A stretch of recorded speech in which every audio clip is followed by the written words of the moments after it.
জন্মান্তর থেকে মুক্তি পেয়ে মোক্ষ লাভই হলো মানুষের প্রধান লক্ষ্য। এই বিষয়ে একটি অ্যাসাইনমেন্ট লিখতে বলেছে। তাহলে চলো আমরা অ্যাসাইনমেন্টটি দেখে নিই, সমাধান কীভাবে লিখতে পারো। তোমাদের অ্যাসাইনমেন্টটি তৈরি করা হচ্ছে হরিপাড়া উচ্চ মাধ্যমিক বিদ্যালয়। অ্যাসাইনমেন্ট, বিষয়ের নাম রামায়ণ পাঠের মাধ্যমে নৈতিক শিক্ষা গ্রহণ। নির্দেশনায় কোর্সের নাম হিন্দু ধর্ম শিক্ষা। শিক্ষকের নামের জায়গায় তোমাদের বিষয়ভিত্তিক শিক্ষকের নাম দিয়ে নিবে। সহকারী শিক্ষক হিন্দু ধর্ম শিক্ষা বিভাগ। উপস্থাপনায় শিক্ষার্থীর নাম এখানে তোমাদের নিজেদের নাম দিবে। শ্রেণী অষ্টম, রোল নম্বর 1।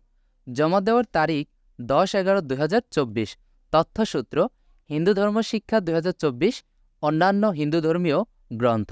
তাহলে চলো আমরা অ্যাসাইনমেন্টটি শুরু করছি। জন্মান্তর বলতে মূলত বারবার জন্ম নেওয়ার প্রক্রিয়াকে বোঝায়।